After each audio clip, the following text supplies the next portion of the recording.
our public forum, The Revolution Will Not Be Standardized, What the CTU Strike Teaches Us About How to Fight for a Better World. It's being put on and organized by the International Socialist Organization. My name is Stella. I'm a member of the ISO. I'm also a CPS graduate. Curie Condors, what's up? And I'm also an organizer with the Chicago Teacher Solidarity Campaign. So, it's been just over 2 weeks since the CTU strike came to an end, and we're already witnessing an incredible resurgence in courage within the labor movement in Chicago and beyond. Undoubtedly, the incredible fight that the CTU put up against the city's disastrous agenda of privatization and to effectively destroy public education in Chicago has been a huge inspiration. From Walmart's warehouse workers in Elwood, Illinois, Evergreen Park's Federation of Teachers, and even the Chicago Symphony Orchestra, workers everywhere are looking for their own ways of resisting and fighting back. This fight also launched a new national discussion about the problems with corporate education reform. I mean, it's not every day that you see 26,000 teachers walk off and say enough is enough.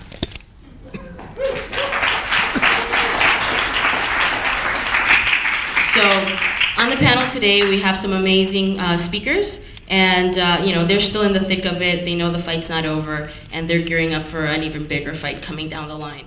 Good evening. I'd like to talk first about the role of the neighborhood school in the United States in our history. The neighborhood school is a place, an institution, where every child, no matter their income, no matter where they live, no matter their parents or their background, can come in and receive an education. So it's very important. It's a very democratic institution that we've had. And though it's suffered problems from discrimination, lack of resources in our history, it is still one of the noblest efforts our country has ever had. And it's been a product of struggles and fights for decades and over a century. Especially in minority, low-income, working-class neighborhoods. Even in mixed-income neighborhoods, like some of the school I went to, my high school, we had the children of professionals such as myself, upper middle class, but I also went to high school with students who had dirt floors in northern Indiana, too, the homes where they came from. And the school offered programs, maybe not always the kids if it didn't touch them in the academic subjects like math, English, science. It would touch them in the extracurricular programs, the art programs, the music programs, and my school was well-funded, well-resourced, and extremely democratic, and it gave me contact with people from a world that I usually would not have contact with in my neighborhoods. So that's the function and the nobility of the neighborhood school in the United States. And with the neoliberal attack upon public institutions that has really picked up since probably the early 70s with the outsourcing of jobs, the weakening of public institutions, and promotion of private sector solutions to the nation's problems, we see all these, particularly neighborhood schools, being defunded. There is a bait-and-switch substitute for the neighborhood schools. They're called like charter schools. It's called Renaissance 2010. But though it can help maybe a few students, there's no way it can be scaled up. The one thing about public schooling in the United States, it is mass. It is a mass education for all the people that does not necessarily discriminate or does less discrimination against people due to their racial background, their economic situation, all that. But the problem is that we have with, in recent years particularly with the neoliberal attack, a lot of people think that we need to make an argument against the reform movement. It's not working, they would think, and so we need to write editorials. We need to come up with persuasive arguments, and that is extremely important, everyone. But there's no sense in depending upon the mass media to convince them in coming to a persuasive argument. We no longer can really go to them exclusively. In fact, they can't even be the primary source of what we go to. The neoliberal mass media is part of the corporate elite. All right, they are paid by them. They promote, one of the worst parts is they promote the idea of billionaire philanthropists having a common interest with the parents and families of poor children, all right? And that's why you hear Bill Gates, the Broad Institute, the Walton family, that they are actually helping poor families by funding charter schools and attacking neighborhood schools, and obviously the latest one is the Don't Back Down movie. All right. All right. But back to neighborhood schools, as public institutions born of the fights of the late 19th and early 20th centuries, the fight against child labor, the fights for unions that comes back from the late 19th century, going through the progressive movement, going through the New Deal, going through the radical struggles of the times. That atrophied after World War II. For some reason, we'd achieved a certain level of success in public institutions, and there was an idea that we had mediators, the corporate bosses, that would mediate between the workers and their corporate overlords. And instead we found out that more like deals were being made at the expense of the workers by our union leaders. Our union leaders were people who almost would wear suits, and they looked more like corporate executives than working class people. And what the Chicago teachers' strike is it changed that dynamic. For the first time, I think people, and teachers are a little bit different, not completely, they are definitely not different, but there's one difference is teachers feel, we're professionals. We went to school with bankers, with lawyers, with MBAs, so we rub shoulders with them, and we're like them. And too many teachers thought of themselves as professionals. They did not realize that they are workers, that they need to be in a union, and they have the same interest in it. And the Chicago teachers' strike, which is really born out of work that's been done for the last 3 years, grassroots stuff. It was the realization that we can't depend upon the mediators. We need to actually start mobilizing at the grassroots level. It took a long time. I think Brandon and the other speakers will talk more about this than I will, but it was the first time that I think a success comes from the fact that we no longer depended upon arguments. We no longer acted as professionals. We acted as workers out in the streets defending our rights, our livelihoods, and the rights and livelihoods of the children that we teach. Thank you. Thanks, Jerry. Now I'm going to hand it over to Kirsten Roberts. Okay, so I began teaching in 2006. My first jobs were at social service agencies that were contracting with the Chicago Public Schools to provide preschool on the cheap. These were non-union jobs. I was not represented by any union. Very low benefits, very long working hours, and a very high staff turnover.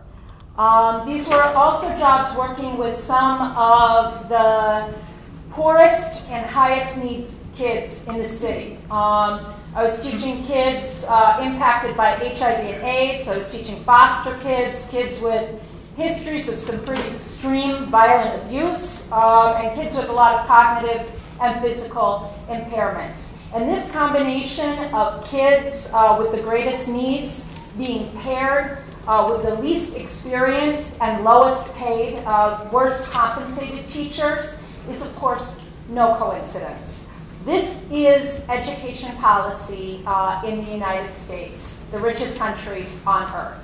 One of the greatest contributions of the Chicago teacher strike of 2012, I want to argue, is that we've begun to expose this policy of the education deformers, as we would call them, to try and transform teaching into a short-term job with lower skills and lower wages. This is now being discussed not by a few, education policy wonks. I think that this awareness is now shared and debated and discussed by literally millions. Now, I started working in the Chicago Public Schools in January of 2010, and this date, this was in the Belmont-Cragen neighborhood, where I still work today.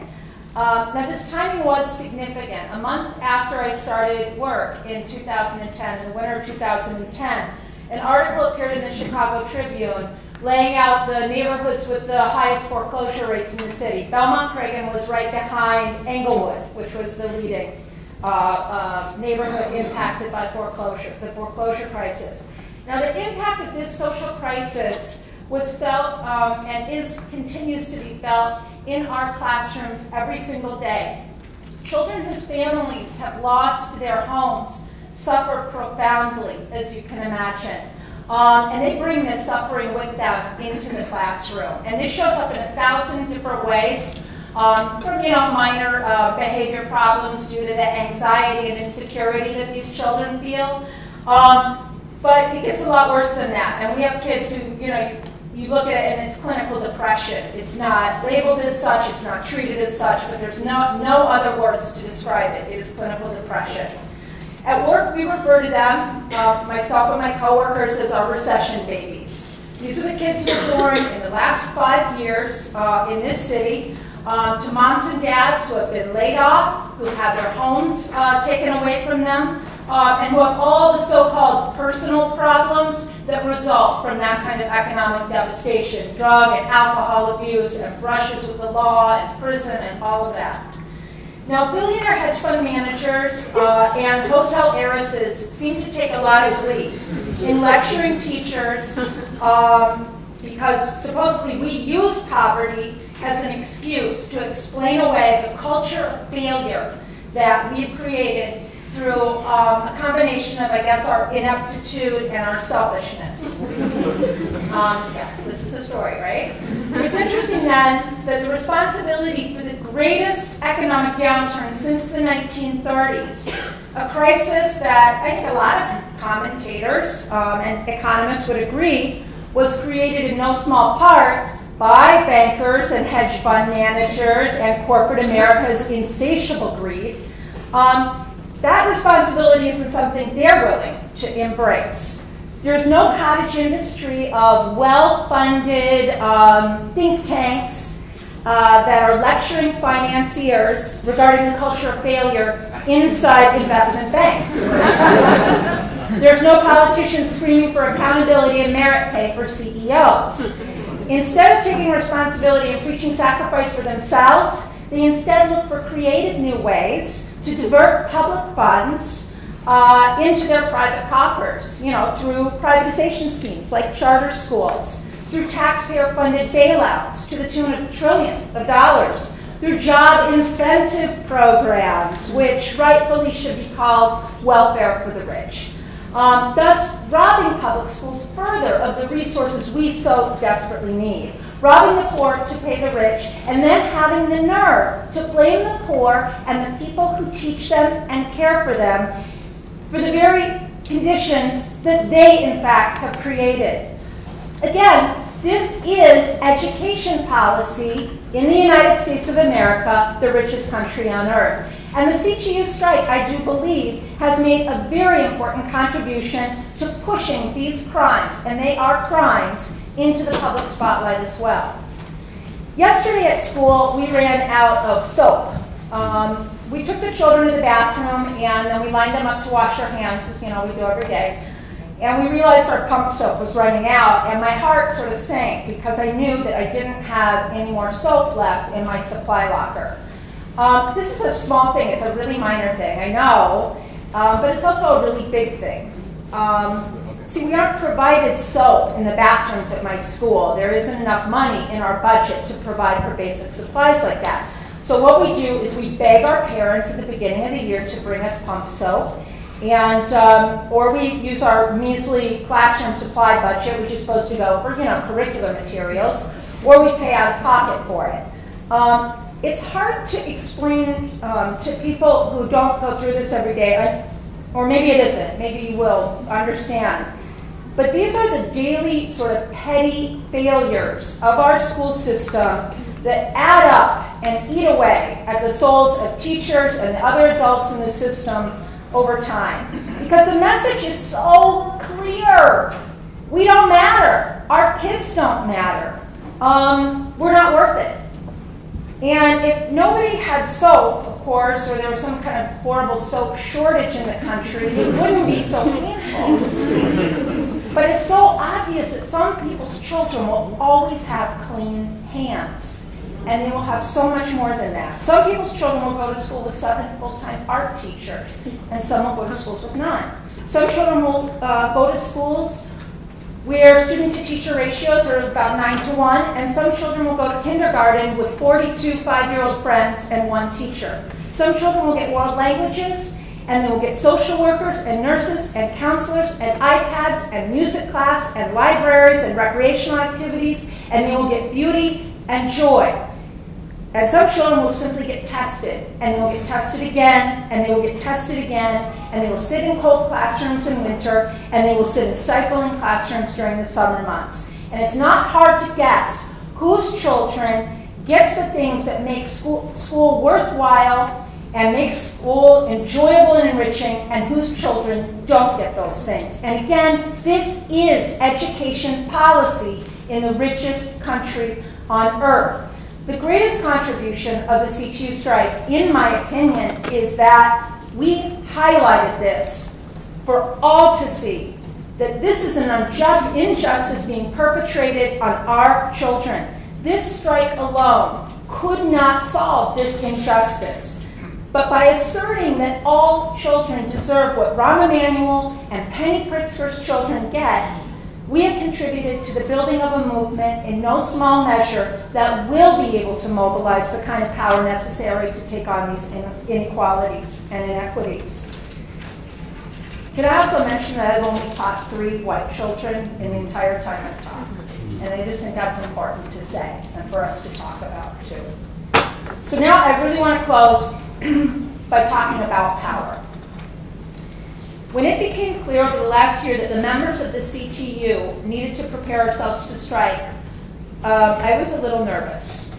I was very nervous. In the building where I work, there was plenty of built-up anger and frustration, but most of this was expressed through anxiety and neuroses. And I'm not talking about who, it might be me, I don't know. And people blaming themselves, and sometimes parents, and sometimes coworkers, and sometimes their students, and a lot of cynicism.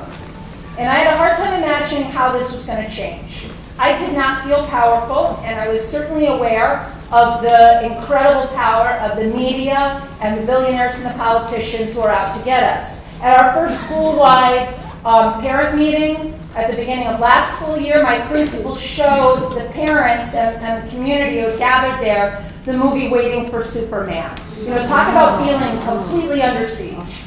So we started by wearing red on Fridays, a few of us. And I have to admit that I did not come in with my, beautiful CTU sweatshirt or even t-shirt or even a union button the first Wear Red Friday. I just wore a red shirt, and I was kind of hoping my principal would think it was just, sort of a fashion choice coincidence. But then a few more of us started wearing red, and we had a couple of small but okay union meetings, and we started to talk to each other about what was happening in our school system and what was happening in our building.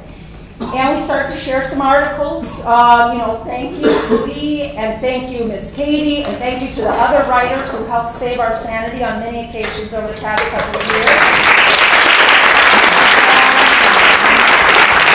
We were get prepared, and it was not a smooth or exactly exciting process, but it was a necessary one. And power, meaning our confidence to stand up for ourselves and our students, our power was being built in that process, teacher by teacher, conversation by conversation, and t-shirt by t-shirt. But the real test, of course, was the strike. And truth be told, I hit the picket line 6:30 a.m. on day one, exhilarated, but also, again, a little bit scared, out of my mind. Would my coworkers and colleagues stand strong? Would I be able to stand strong? Most importantly, would the rest of Chicago stand with us or even sympathize with us at all? About an hour into picketing, I would say that most of my fear and a lot of my hearing were completely gone. The honking from passing cars, filled with workers on their way to jobs and scrambling to get their kids to whatever childcare they had pieced together, was absolutely deafening. The homemade tamale, boxes of donuts then began arriving from our parents. They stood with us. They stood with us because they knew we were fighting for a decent public education for their kids, but I think it's more than that. And the conversations I got into revealed to me that they stood with us because we were standing up to the same bullies that had caused so much misery in their lives for so long. The outpouring of solidarity was matched by an outpouring of creativity on the picket lines and at the mass protests every afternoon. Teachers and staff who had long been stifled and forced to deliver rote lessons for test preparation began to paint and to dance and to sing their struggle. Some of the teachers who had voiced, at my school at least, the most reluctance about going out on strike became the best chant leaders, the most creative poster designers. It was quite amazing to watch. The imagination and the confidence that was unleashed during this strike, I think, gives us a very tiny glimpse of the power of human creativity that can, and I believe ultimately will, be utilized to transform our schools into places of learning and development. Perfect. Lastly, in this discussion of power, I have to mention the last 2 days of the strike itself. When we went back to the picket line, despite the threats of injunctions, looming injunctions, and the ridicule from the press and from the likes of the alder sheep like Joe Moreno, we went back to talk and to analyze and to debate the tentative contract. These were not exuberant or joyous discussions, but they were serious and thoughtful ones that illuminated, I believe, for a one-party city, what real democracy could actually look like. And without...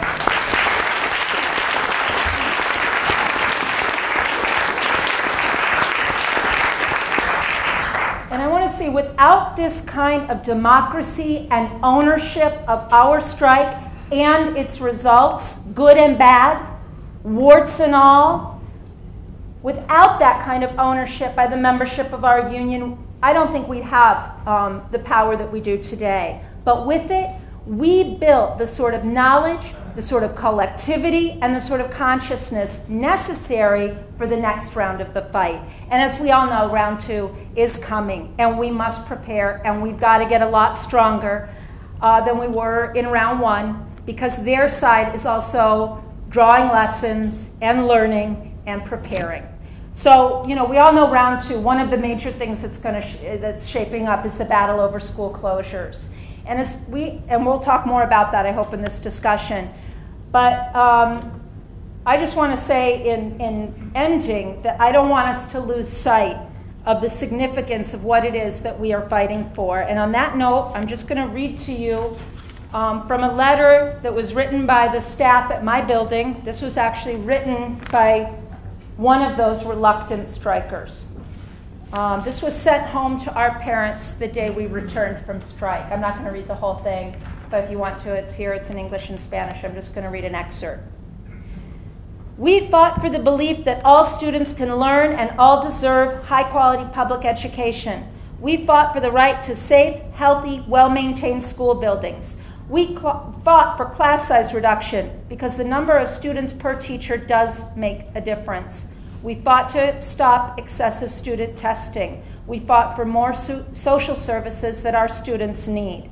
We fought for equal investment and funding for all schools, for equality and equity in education. We fought for an end to the poverty and violence that many of our schools struggle with every day.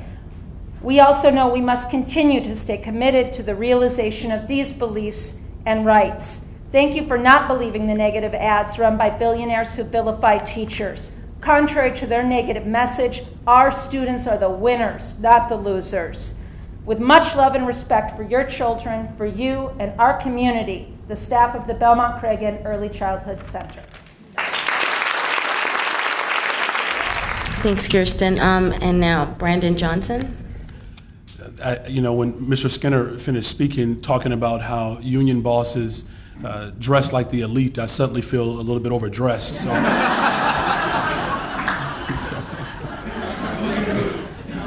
right. So, wow, and obviously, our sister here, I think, laid it out very well. So I'll be brief. I think what happened within this struggle for what was perceived to be for a fair contract, but I think all of us in this room, I think the city recognized that our fight for a fair contract had much broader implication. And we fought that with a couple of things. We fought it with what we knew, and we fought it by what we did. Many of you probably are not aware that my grandfather and father were pastors, and it's such I think, a unique honor to be able to present to folks who, in my opinion, really embrace what my grandfather and father taught me, which is that you love your neighbor as yourself. Jesus spent time with poor people. He despised politicians. And you all make me feel at home.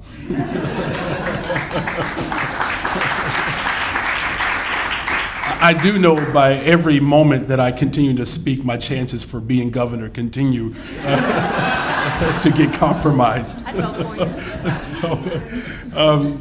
But I think what really helped shape this fight was our desire as a collective group to not be afraid to embrace a couple of things.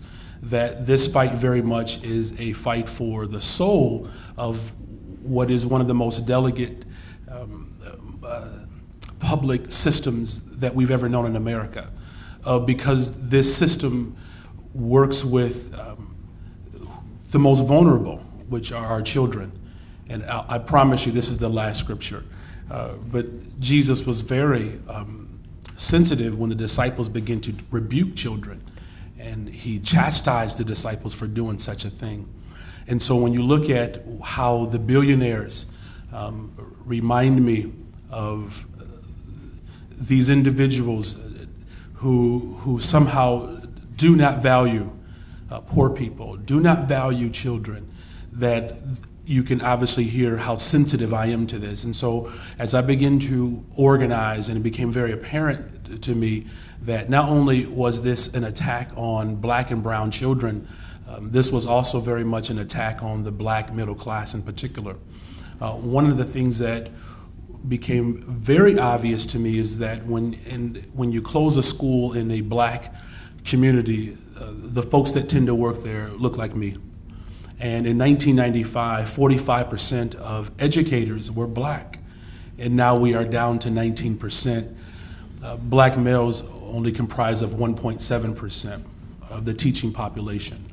And so, having some conversations with people who have gone through these experiences before here in Chicago, it became more and more of a personal conviction to live up to the history of how public education even came into fruition.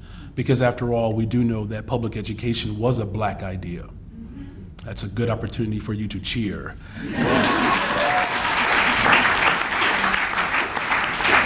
And so you can tell I'm a preacher's kid, don't you? And I do have one more scripture, by the way.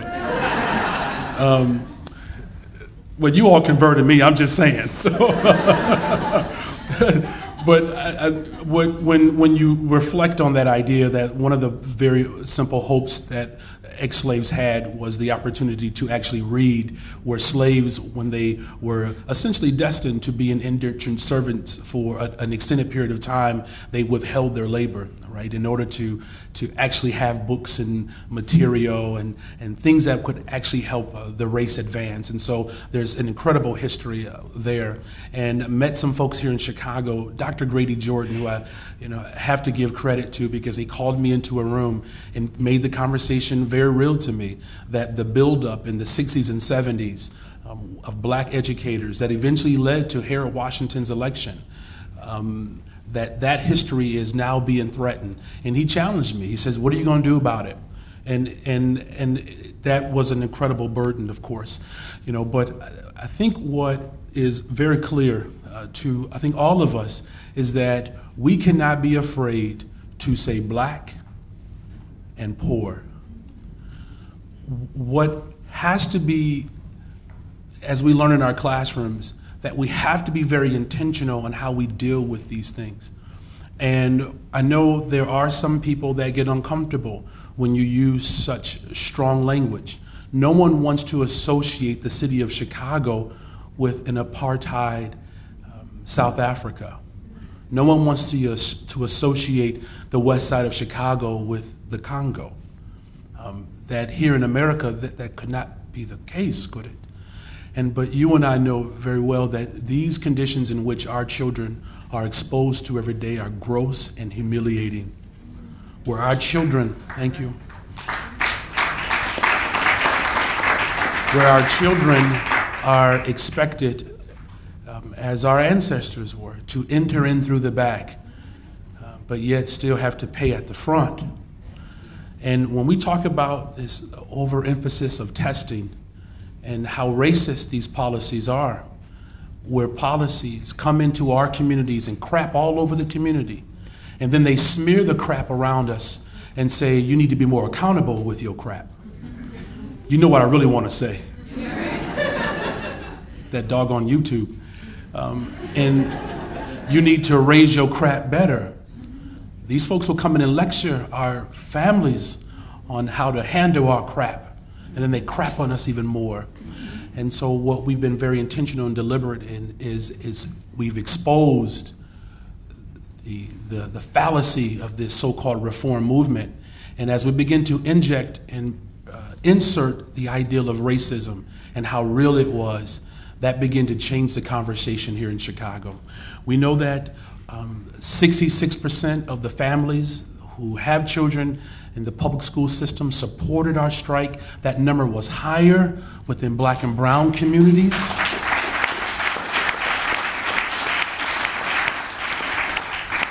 And I don't think it's a coincidence that as we continue to expose racism here in this city, that the mayor of Chicago conveniently found himself in Michelle Harris's living room, the 8th Ward alderman, watching the debate. That was not a coincidence, because his reputation right now in the Black community has taken a hit. So why not be seen around a bunch of Black people in the 8th Ward, given the history of that ward? You understand? And so I think it's important as we move forward that we cannot be afraid to continue to insert how racist this is. Dr. King made it very clear that the enemies of labor are the enemies of the Negro. And I think the last hope that we should keep in mind, there's a scripture that my father would read, as a boy, and it's James chapter 5. When you get a chance and you put your socialist paper down for a second, you can pick it up. But James chapter 5 says, "Woe unto the rich who have caused misery to people, because you have denied the wages to those who have mowed your lawn." But the good part about it is that the scripture also says that God hears the cry of the workers. So continue to cry out, workers. All right? Thank you. All right, thanks, Brandon. And now, Lee, you're up. For people down here can see this. It says, "Notes of Solidarity from Madison, Wisconsin." See that with a handwritten? To the teachers, continue to believe that you deserve more so that you can do more. You've really put on a historic event, have the strength. Madison teachers are with you. And I want to start with a rally that I don't know if anybody else in the room was there. I think maybe Jesse was there. I know there's a lot of rallies. People participate in a lot of them, but this one happened actually a year before the ones that most of us have been to recently. It was in August of 2011. It was on the southeast side. It was at the home of Ed Sidlowski, who was in the 1970s a leader of the Steelworkers Fight Back movement, which is a very powerful rank and file movement in which the steelworkers rose up to try and stop what's happening to the teachers now. And it was a valiant struggle. It ended up not succeeding. Steel was restructured and deindustrialized. Ed pointed out that the neighborhood's a lot cleaner now than it used to be, but that's not because they took an interest in our health. It's because they decided they could make steel cheaper with fewer workers elsewhere, and they moved on.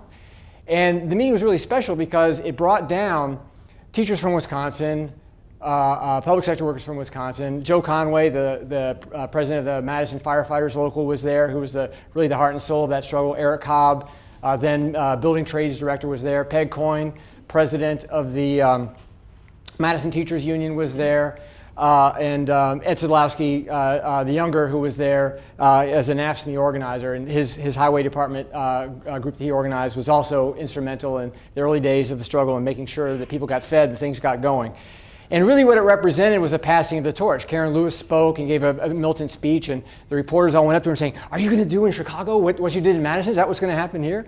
And she said, really that's up to the mayor. We'll see what the policy is. We're organizing. We're going to fight for our interests. And after the event was over, I sat down with Ed Sidlowski Sr. and asked him what he thought of the struggle. And he said, Rahm Emanuel is like that bully in the bar that everybody's afraid of until one day somebody stands up to him and he goes running. Well, I think we just saw that, right? I think we just saw the bully go running. Ed was right. And I think that's really important because we have to see what's happened in Chicago as a crystallization and a linking at where workers are strong, at the point of production, where they work, where they're collective, have power, of bringing forward that struggle that we saw in Wisconsin, that we saw flare up again with Occupy, produced by rising inequality, rising exploitation of workers, greater poverty, long-term unemployment, people just fed up and not taking it anymore. And critically, the CTU, from the beginning of when the core slate took office, organized on that basis, organized on the basis that we were going to have to fight for on a social movement basis, on a working class basis. Not because we're left-wingers and we're principled, we think democracy is great, and we think the self-organization of working people is an important thing to bring out for human development. Oh, that's true, but the real reason is that's the only way we can win, because the leadership understood what the agenda of the other side is and remains here in this country and internationally, which is quite simply the solving of the economic crisis with a deep and permanent cut in the standard of living of working people. And it's an international agenda, and it's happening here, and it's systematic, and it won't relent until we are strong enough to stop it. Why are teachers the obstacles to that? Well, they're the biggest unions in the country. Unions in general, for obvious reasons, are an obstacle to that. They're the biggest unions left in the country, nearly 3 million or so with the combined memberships of the two big unions, the AFT and the NEA. And having beaten down labor in its old strongholds in the private sector, like auto and steel and trucking and coal, the attacks are trained on the public sector. And of course, teachers in public sector unions are targeted because it isn't enough just to lower our paychecks and push real wages down. They actually want to lower the social wage, the quality of social services, if you can get them at all, that people receive. And because we have a political debate in this country, as you could hear if you could stay awake during that debate the other night, the debate whether to abolish Medicare or just cut it, raise retirement age and eligibility. It's the Republicans want to make grandma starve, but the Democrats have a much better alternative. It's just to have a cat food diet, right, for our elders. I mean, that's basically the framework of politics in this country and internationally, as we've seen. And of course, teachers' unions are a threat because they're the most closely connected of all organized labor to the wider working class. They understand that if teachers actually mobilize on a class basis, it's profoundly threatening. That's why when the United Teachers Los Angeles called a one-day strike with several weeks' notice a few years ago, they got hit with a judge's order which, if implemented, would have fined each teacher $5,000, eliminated their right to teach in the state forever, and fined the union's treasury out of existence. Right? It was a death penalty for a one-day strike because they understood that the union actually had the capacity to mobilize popular support behind it, and they didn't want that to happen. And of course, the leadership of the Chicago Teachers Union and the Core Caucus understood that as well, and planned ahead on that basis, and started working from day one in order to do that. In fact, started working years before taking office with a big 500-person meeting against school closures several years ago in the middle of a blizzard, which was organized not by the union but by the Core Caucus, in which I think was a formative moment in that it linked the people who become the leaders of the Chicago Union, as well as the key rank-and-file activists, with this broader movement around school closures and linking that to what is appropriately now being called apartheid schools, well documented in the CTU's brilliant report, The Schools Chicago Children Deserve. So that's what the attack was all about, and I have 5 minutes left to get to everything else. That's fantastic. Okay, the CTU went into battle. No, it wasn't automatic. I mean, the first layoffs came through, they wanted to show the unions who's boss. The union called a rally. It wasn't that big. It was respectable, it was okay, but it wasn't this big groundswell. It took a while for the members to absorb the message from the core, which was, we're not doing it for you, we're doing it with you. And in the United States of America, in this what passes for labor movement, that's a really revolutionary idea. It's usually, get me elected and I'll take care of you. And in this context of overall onslaught, that's actually the opposites happen, is concession after concession, because people haven't been mobilized to fight. There had to be lots of systematic organizing to work, both by the formal organizing department and by the informal organizers in Core Caucus and people who are won to that that kind of perspective. And people in the room who are here who are central to that will obviously talk about that more than I will. And then there was another organizer that the CTU got started in the beginning of 2011 named Rahm Emanuel. Because having targeted teachers, I don't know, can we tell this story now, Julie, in public? Julie Fain overheard Rahm bragging to donors in a restaurant that he came up with Race to the Top at 4 o'clock in the morning. It was all his idea. And, Race to the Top, is federal legislation that to beg for money, to have a chance at money, you have to pass legislation in your state that opens the way to charter schools, that pushes merit pay and guts traditional job protections around tenure, and has punitive evaluation plans and all that stuff. And that's White House policy. And in case you missed it, Barack Obama was much more interested in talking about that than attacking Mitt Romney the other night in the debate. So this is not a Republican strategy at all, right? So the CTU went into battle against Rahm, and at first it looked like Rahm was, he had the media lined up as expected. He cut the 4% raise, and what was the backlash? Teachers don't deserve a raise. Public sector workers can't expect a raise in this environment. But I think that didn't, that at least was the message from the top. But as the months went on and people took the measure of this guy, people began to see what he was all about. By pushing, on the one hand, racist school closure policy, and at the same time pushing a longer school day without the money to back it up, he managed to unite all the different disparate parent groups that were around that, which the CTU, of course, had been working very hard to bring together. And when it came out that he was paying supporters, his donors were paying people to come out for renter preachers, that exposed him even further. And suddenly, I go to all the Board of Education meetings, which are, it'd be hard to see, the Communist Party of the Soviet Union, it might have been more stage managed, but maybe it was a close run. And to see this thing play out, and to suddenly see the reporters start to listen not to what was being said from the front, but from what the union was saying, and what the ranking fathers were saying, and what all these parents were saying.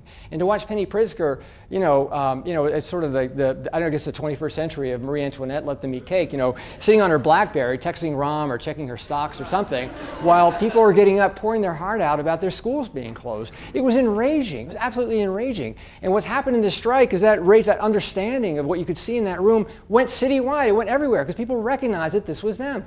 What we've just witnessed is probably, I can't think of any other more popular teacher strike of a big city in U.S. history.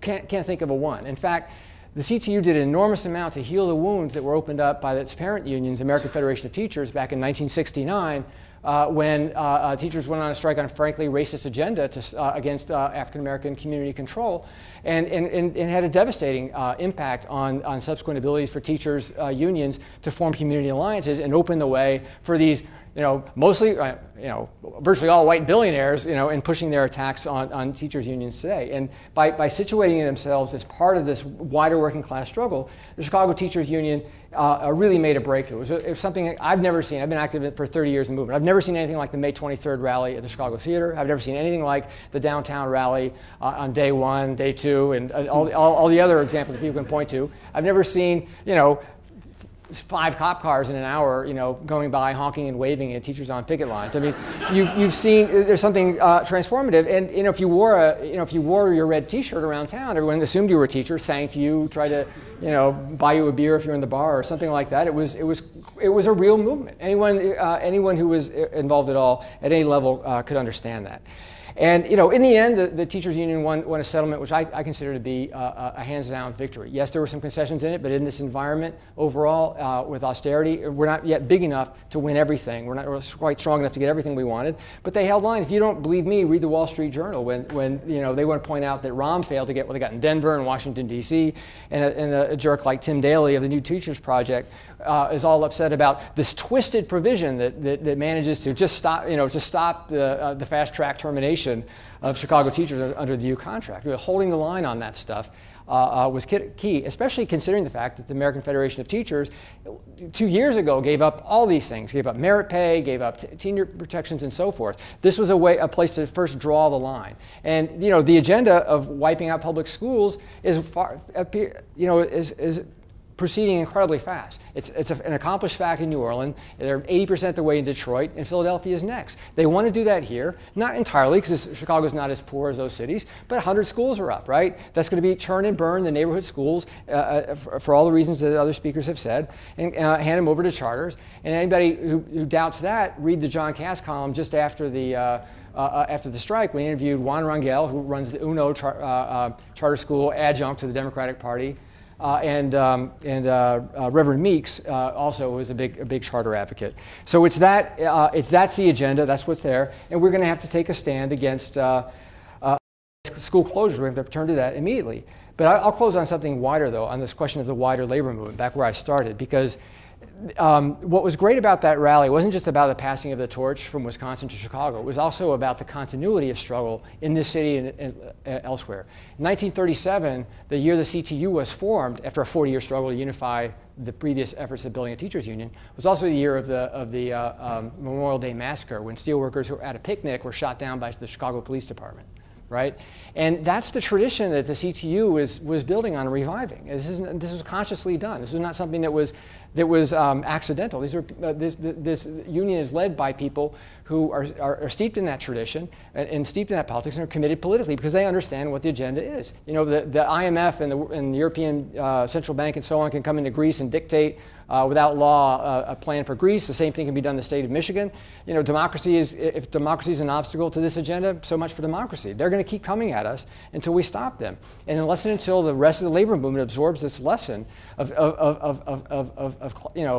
drawing a line on a class basis, mobilizing on a class basis, without any expectation that you can kind of wait this out, we're going to keep losing. So this is an incredibly important marker for the entire labor movement. And I was reminded by James Cannon, who was a leader of the Revolutionary Socialist movement in the 1930s, talking about a big breakthrough strike in Minneapolis in 1934, in the terms of which actually culminated in a general strike. And he pointed out in an article reviewing it that, you know, this contract has all kinds of limitations. I mean, this was not really what a full socialist labor contract would like. But the important thing about it was that workers fought and they won. And he points out that this had been the second great strike wave of the Depression. But in the past, the rank and file had pushed the leaders forward and the leadership had stopped them. What was different here was that a bunch of militants and socialists had been elected to lead that union and organized on that basis and preceded it. And he said, you know, the native militancy of the workers, so impressively demonstrated on every strike front, needs only to be fused with an authentic leadership which brings organization, consciousness, and the spirit of determined struggle into the movement. You know, that's what lifted this strike out of the general run. That's its great significance, as an anticipation, if only on a comparatively small and local scale, of future developments in the labor movement of the country. Well, that was 1934. A couple years later, you had the great rise of the CIO. Now, do I think that's guaranteed that because we had a strike win in Chicago, that's going to happen next? No. But do I think it has the potential to point in that direction? Absolutely, no doubt about it. Anybody we all have to walk away with that absorbed in us. You can see it in the Walmart strikes. You can see it in Evergreen Park. You know, small struggles, not earth-shattering, not going to panic the capitalist class of the United States, but they tell you something about what's going on. Nothing succeeds like success. This was a success. It was a huge victory, and it pointed the way forward for a revival labor movement, which we urgently need. I don't think we should get too distracted about who's in charge necessarily just yet. That's my opinion, because I think you all have laid it out. You have Democrats and Republicans agreeing on this issue. As a black man in America, whenever you have both political parties agreeing on an issue, that's very ominous for me, because I think, right? They both agreed that I should have been in slavery, right? And let's just be clear. I think that that when you look at the progressive opportunities and the moments that we've had when we've been most effective, the Civil Rights Act, the Voting Rights Act, there wasn't a single black politician in Congress, right? And so I think the point is that not that we should, not be politically engaged, but I think it's paramount that we not use these moments to simply try to get people elected or unelected. That no matter who's in charge, This country, this city belongs to you and I, and we need to keep that as a focus. I think even going back to just the racist policies that continue to plague our communities, that this, especially around public education, I mean, if you look at the test scores, if you want to use it as a measurement of low-income students on the west side of Chicago, and you compare those same students to low-income students in Oak Park, our students on the west side of Chicago are outperforming low-income students in Oak Park. And I know there are a few Oak Parkers here, because Oak Parkers are everywhere, that you would never hear about privatization in Oak Park. They will burn that city down before something like that happens. So I think it's important that, and there are Democrats in charge of Oak Park. So I think the point is we need to focus in on the issues and continue to build momentum and let the chips fall where they may. There was no love lost with Rahm Emanuel or the city council. This is not, a surprise to them that these people were arrayed against them. I think the question of Obama was, people had hope at the beginning that he was going to weigh in on our side, but it was, I didn't think that was going to happen. I thought he already had weighed in with Race to the Top and putting Rahm Emanuel in place in this city to attack the teachers union as really his sole reason for being mayor, as far as I can tell. But colleagues of mine who had more hope in Obama were saying to me in the middle of the strike, oh, he has picked a side. And it was quite clear which side he had picked. So how that then plays itself out, I think, depends on what kind of movements are built and what kinds of organizations and networks people become part of over the next several months and in the immediate future. When you think through an issue and a problem, be clear in your mind about it, but you still have to go through another step. You have to take actions. You have to put your feet on the streets. And when we did that, we found out we were not alone. Obviously, we knew that other union members, other workers were with us, and that was evident. But we also found out that there's little space between us and our students. Kirsten talked about all the problems in the schools, the frustrations, the tensions, and even in loving families, when there's tensions, it can make a rift. And there's been rifts between teachers, students, and parents, even though we know that we belong together. And I think this strike brought us together. And I think every teacher is coming back and realizing that we have to stay united with our students, that our students are our best allies, and our parents are our best allies, and we support them. And our parents, and students, they're not going to become teachers, a lot of them. They're not, our students' parents are not teachers, so we are connected with immigrant workers, minority workers, and these families. And about the politicians, we used to, instead of going to our students and parents, we used to go to the alderman. Well, during the strike, we went to the alderman.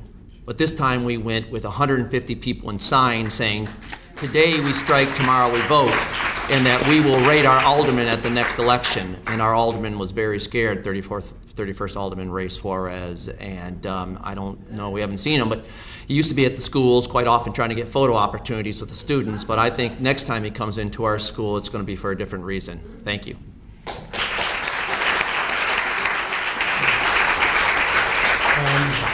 Thank you again for being here tonight, and to the sister who is AFSCME, just a special shout out. My father was AFSCME, raised all 10 children on an AFSCME union protected job, and so didn't know what my father made, but I knew I can get an inhaler for $5.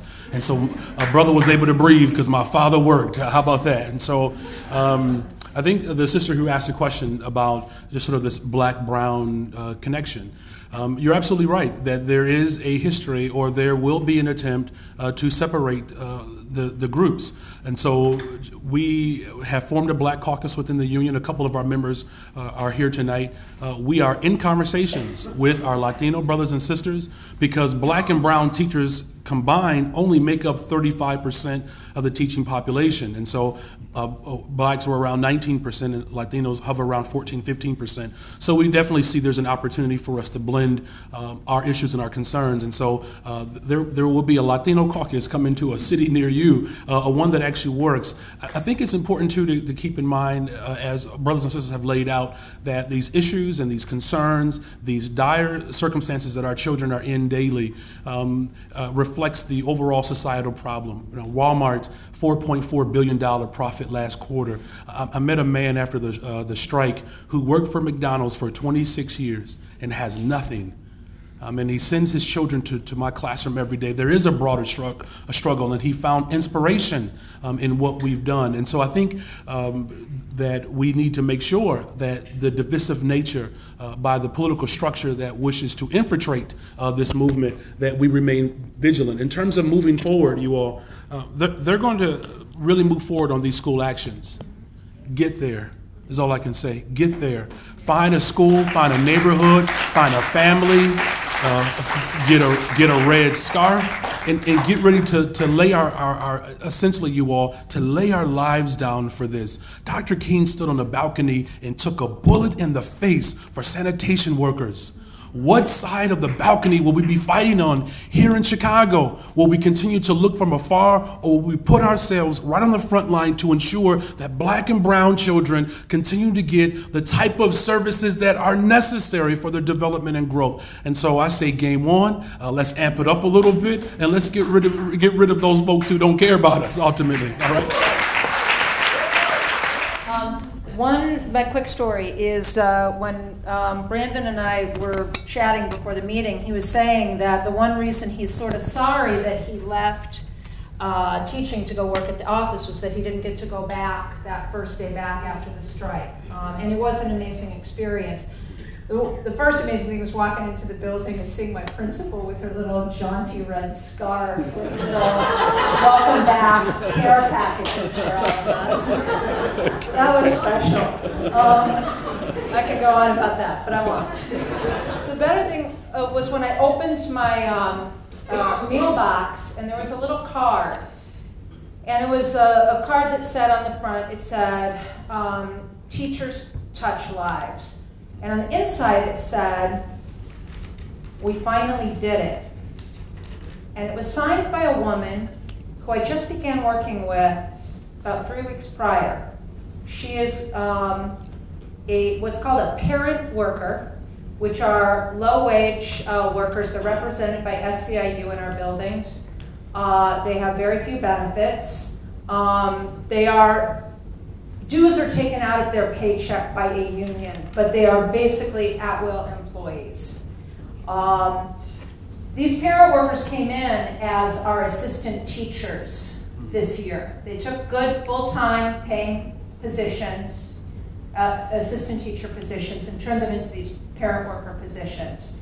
And this woman is one of those parent workers, and she wasn't out on our picket line every day, but she was touched by this strike, and this strike was her strike, and that's what that card meant.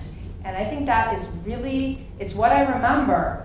One of the things I remember most about this strike is that potential to organize upon that basis exists. We began to tap into it. We have to take it further, which brings me to the thing I learned about this discussion, or I'm thinking about after hearing your comments out of this discussion.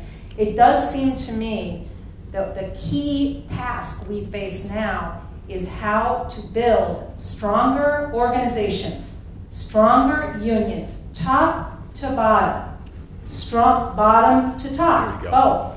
How do we build stronger organizations in our communities? Because the freight train is rolling across public education and across public services in general, and we have to begin to stand up to that. But it does seem to me that building based on a recent victory is a hell of a lot better place to start than where we've been for the past 30 years. So, yeah, a lot of people had talked about the bipartisan consensus that's out there, Jesse and others, and it's so strong and at times feels almost totalitarian. You think of Margaret Thatcher, the right-wing British Prime Minister, a phrase that there is no alternative to the market, to anything, to austerity, to suffering, to giving back, right? And yet, when the strike finally happened, you saw something completely different. The alienation between that official line coming from above and what you were getting from the ground was incredible. Suddenly it was normal to be in struggle. Suddenly it was normal to have solidarity. And I remember trying to drive down to the day one rally, and I couldn't get there because the cops really weren't interested in directing the traffic and allowed the loop to be paralyzed. And I heard the WBBM reporters say, it looks like an older and more polite version of Occupy Wall Street. And I got there and saw that, and I saw Noreen and leading hundreds, several hundred teachers into the street. The cops saying, half-heartedly saying, "Oh, we'll get them off the street." Noreen saying, "No, come on back," in front of City Hall. And it was sort of normal that tens of thousands of people in red T-shirts had taken over the third biggest city in the country. And I think that that's something that I'll never forget. Never seen anything like it. But I think we're going to see a lot more of it because I think people are going to respond to that. And I think that gets to Debbie's question about where how do you begin to project a political alternative? That's the beginning of it. It might be negative at first, and understanding that they're all after us. One, Scott Walker might want to eradicate you. Rahm will leave your union intact to squeeze campaign contributions out of it. But the agenda is the same. Cutting your pay, cutting your pensions, cutting your union rights, privatization, and the works. And I think that it's that understanding that if that becomes integrated into the labor movement is still utterly beholden to the Democratic Party, no matter how far right they move.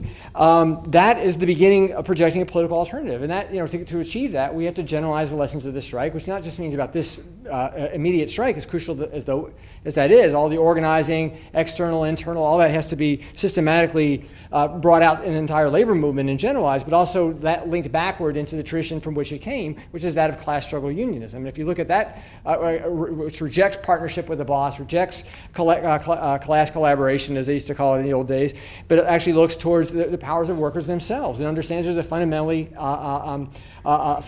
antagonistic relationship between workers and the employers, and you have to proceed on that basis. And if you look at that tradition, you find the socialist tradition, you find radicals, you find militants whose lessons are in a lot of great history books, but are too often not brought back into the life of the movement. I think this is the opportunity to do that, and if we do that, we can generalize those struggles. And clearly in the CTU and people all around it, the people we used to think of as sort of the militant backbone, the people who show up at all the meetings and do all the work and so on, well, that's massively expanded.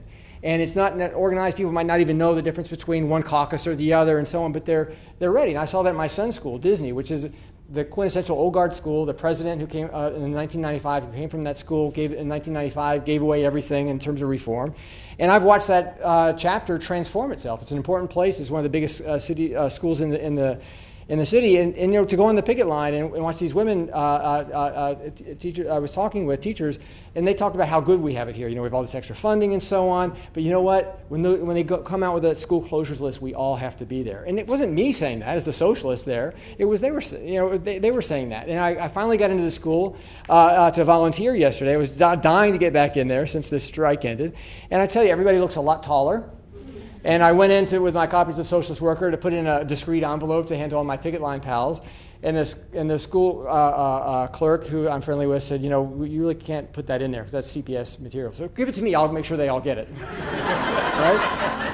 And that's the that's the advantage. And if you were walk the picket line, you basically have the run of the school. Should that be useful? I've discovered. And then on the way home, after taking my son home, we were listening to the radio, and the report came on about the Evergreen teacher strike. And he asked about that and said, what about the symphony? Are they still on strike? I said, no, they lasted. And he said, hey, I know. What if all the unions went on strike? Not just the teachers, but all the unions went on strike and did it in Rahm's office. And the most important thing about this struggle could be the fact that you don't have to be a 6-year-old to imagine that. All right. Well, thank you all for coming. It was an amazing discussion. Thank you to all our panelists for being here. And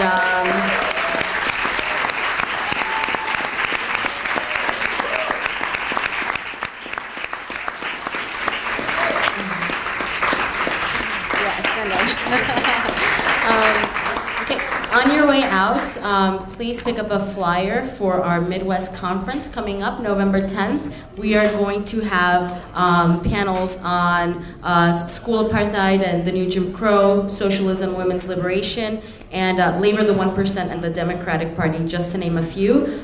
So again, pick up your flyer for that. That's November 10th, Midwest Conference. Thanks.